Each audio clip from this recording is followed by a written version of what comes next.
Hello students, आज हम कुछ इस प्रकार की गुणा करनी सीखेंगे। इनमें हमारे पास, जैसा कि आप देख पा रहे हैं, हमने यहाँ 5 क्वेश्चन लिखे हैं।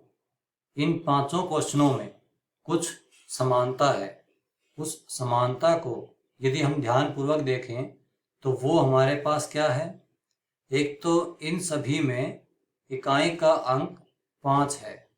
सबसे पहली ये आवश्यक बात। दूसरी आवश्यक बात क्या है कि इन संख्याओं में 10-10 का अंतर है। 45 गुणा 55, 65 गुणा 55, 85 गुणा 95। तो इन संख्याओं में जो अंतर है वो सभी में 10-10 का अंतर है। तो ये दो बातें यदि हम ध्यानपूर्वक समझ लें तो हम इनकी गुणा को मात्र 2 सेकंड में कर सकते हैं, बिना पेन का कॉपी का प्रयोग किए। मतलब दिमाग में हम इनका आंसर बता सकते हैं। तो उसके लिए हमें क्या पता होना चाहिए? सबसे इम्पोर्टेंट, सबसे आवश्यक बात क्या है? वर्ग। जैसे कि 2 का वर्ग क्या होता है? 4, ये भी सबको पता होगा। 3 का वर्ग क्या होता है? 9। 4 का वर्ग 16। तो ये वर्ग सभी को हमेशा याद रहते हैं। 5 का वर्ग 25 होता है। 6 का वर्ग 36 होता है। तो इस प्रकार यदि ये वर्ग हमें याद हैं तो हम इसका उत्तर बिना कॉपी पेन के दिमाग में हल कर सकते हैं। तो उसके लिए हमें क्या करना होगा? सबसे पहली बात, इनमें से हमें देखना होगा दाएं का अंक बड़ा कौन सा है। जैसे कि यहाँ 4 है, यहाँ 5 है, तो बड़ा अंक क्या हुआ? 5। 5 का वर्ग 25 होता है। 25 में से 1 घटाकर लिखेंगे, कितना आएगा? 24। तो यहाँ आ जाएगा 24। और उसके बाद हमेशा क्या लगाएंगे? 75, जो कि हमें सभी की गुणा में लगाना है। जैसे कि इसी प्रकार हम यहाँ भी करें तो 6 और 5 ये हमारे पास दाएं के अंक हैं। इनमें से बड़ा अंक कौन सा है? 6। 6 का वर्ग क्या होता है? 36। 36 में से 1 कम करो तो कितना हुआ? 35। तो 35 के साथ हमें क्या लगाना है? 75। जैसा कि मैंने बताया, 75 हर एक गुणा में लगाना है। इसी प्रकार 8 दाएं का अंक है, 9 दाएं का अंक है। इनमें से बड़ा अंक कौन सा है? 9। और 9 का वर्ग कितना होता है? 81। उसमें से भी 1 कम करना है तो कितना हो जाएगा? 80। तो हमारे पास उत्तर क्या आएगा? 80 और उसके साथ 75, मतलब 8075।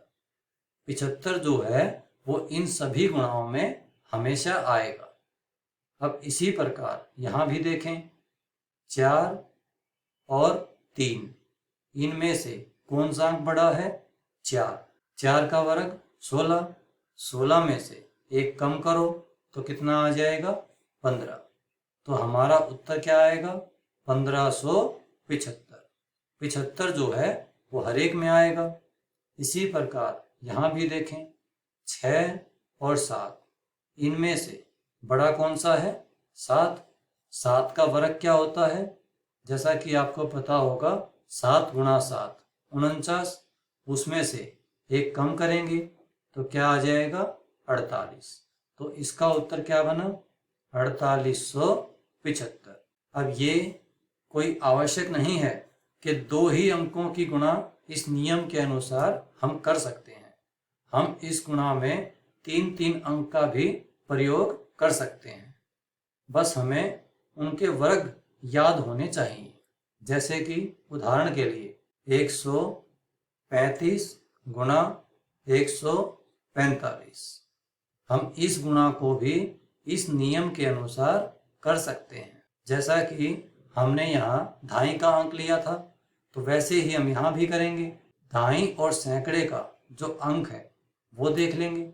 मतलब उस 5 को छोड़कर जो संख्या बची उन्हीं में से देखेंगे बड़ी संख्या कौन सी है। जैसे कि ये 13 है, ये 14 है, तो बड़ा कौन सा होगा? 14। और 14 का वर्ग क्या होता है वो हमें याद होना चाहिए, 196। उसमें से भी एक कम करेंगे तो 195। तो हमारा उत्तर क्या आएगा? 195 के साथ 75 लगा देंगे। इसी प्रकार यदि हम एक उदाहरण और लें और उसमें हम संख्या रख लें थोड़ी बड़ी, जिसमें कि 5-5 अंक हम रख लेते हैं। जैसे कि उदाहरण के लिए 10,005 गुणा में 9,995। अब इस गुणा में भी वही है हमारे पास, इकाई का अंक दोनों में 5 है और पूरी संख्याओं में 10 का अंतर है, 10,005 और 9,995। तो इसकी गुणा में भी हम उसी नियम का प्रयोग करेंगे। सबसे पहले हम क्या देखेंगे? इनमें से बड़ी संख्या कौन सी है? 1000 और 999। तो बड़ी कौन सी हुई? 1000 हो गई। तो 1000 का वर्ग क्या होता है, जो कि हम आसानी से निकाल सकते हैं। 1 का वर्ग 1 होता है, यहाँ 3 जीरो हैं तो कितनी जीरो लगेंगी? 6 जीरो। तो ये हमारे पास 1000 का वर्ग होता है। उसमें से हमें 1 कम करके लिखना है, तो क्या आ जाएगा? यदि हम 1 घटा कर लिखें तो कितना आ जाएगा? 9 9 9। कितनी बार आएगा? 6 बार। तो ये 6 बार तो 9 आएगा इसमें, और उसके साथ हमेशा हम क्या लगाते हैं? 75। तो इस प्रकार इतनी बड़ी गुणा को भी हम इस नियम के अनुसार कर सकते हैं। बस हमें 2 बातें बहुत ही आवश्यक हैं जो कि इसमें पता होनी चाहिए। इकाई का अंक 5 हो और संख्याओं में 10 का अंतर हो, ये तो क्वेश्चन में होना आवश्यक है। उसके अलावा हमें क्या याद होना चाहिए? वर्ग। जो भी यहाँ बड़ी संख्या होगी उसका वर्ग हमें पता होना चाहिए।